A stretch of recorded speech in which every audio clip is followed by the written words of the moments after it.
ဒီနေ့ကယ်လီဖိုးနီးယားပြည်နယ် LA မြို့မှာရှိတဲ့နာမည်ကြီးမြန်မာစားသောက်ဆိုင်ကိုပထမဦးဆုံးချိန်သွားစားမယ်။ဆိုင်နာမည်ကတော့ Morning Star Burmese Kitchen ။မနက်ကဘာမှမစားထားဘူးဆိုတော့ဘိုက်ကတော့တော်တော်စားနေရယ်။ဒါကတော့အထက်က decoration ပါပသိမ်ထီးရဲ့အယောင်ဆုံးပါပဲ။ menu ရဲ့ဟင်းမဲ့တွေကတော့တော်တော်စုံတယ်။ဈေးနှုန်းကလည်းအလောက်မဆိုးဘူး။ဒီဆိုင်ကိုတကယ်ချင်းနေစီကနေတဆင်သိရဲဆို I'm very excited to try ။အကျော်ဆုံးမှာလိုက်တယ်။ချက်သွန်ကြော်၊ပဲကြော်၊ဘူဒီကြော်ပြီးတော့မြင်းခွာရွက်ကြော်ထင်တယ်အချင်းရည်လဲပါပါတယ်ရှယ်ပဲပိုက်တောင်စားလာပြီးပြီးတော့အရန်ကြိုက်တဲ့ဝက်သားတို့ထိုးကတော့မစိုးပါဘူးဒါပေမဲ့အရည်လေးပါလာရင်တော့ပိုကောင်းတယ်နည်းနည်းလေးခြောက်နေလို့ပဲဒါကတော့ဝက်ကလီစာဟင်းမြန်မာဝက်ကလီစာဟင်းကိုမစားတာတော်တော်လေးကိုကြားပြီမြန်မာပြည်မှာနေတော့ဝက်ကလီစာဟင်းကိုသိမ့်မမှာဖြစ်ဘူးအခုကျတော့အေယိုတတိယလို့ထင်တယ်စားရတာအရန်ကိုပြောနေတာနောက်ဟင်းမယ်ကတော့ခရမ်းသီးမီဖုတ်တုပ်ပါဒီ item ကတော့ menu ထဲမှာမပါဘူးတကယ်ချင်းကအမြဲလာစားနေကြဆိုတော့သူ့မှာလိုက်တာပြီးတော့နန်းကြီးတုပ်မြန်မာပြည်ကအရသာနဲ့တော့နည်းနည်းလေးကွာတယ်ပဲမှုန့်နဲ့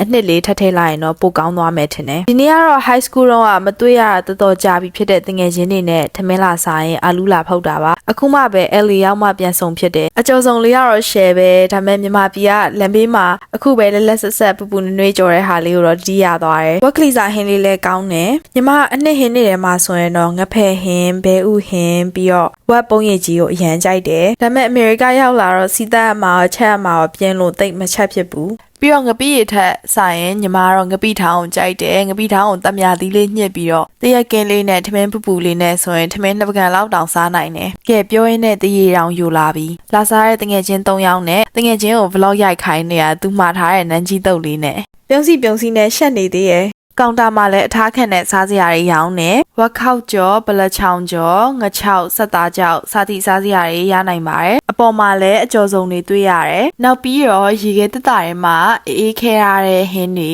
ရတယ်တက်သားဟင်းငခုငတလောက်ပေါင်ဘဲဥဟင်းမယန်းသီးတောင်ဟင်းတွေကတော့အစုံပါပဲဆိုင်ရှင်ဦးလေးရလည်းတဘောအရန်ကောင်းတယ်ညီမကိုအကုန်လိုက်ရှင်းပြတယ်အားလုံးကိုကြည့်ပြီးတဲ့အတွက်ကျေးဇူးအများကြီးတင်ပါတယ်ဒီ LA ခီးစင်မှာဘယ်တွေထပ်သွားအောင်မလဲဘာတွေထပ်လုပ်အောင်မလဲဆိုတာသိချင်နေဆိုရင်လာမယ့်ဗီဒီယိုလေးတွေကိုဆက်လက်ကြည့်ရှုပေးပါရှင် Thank you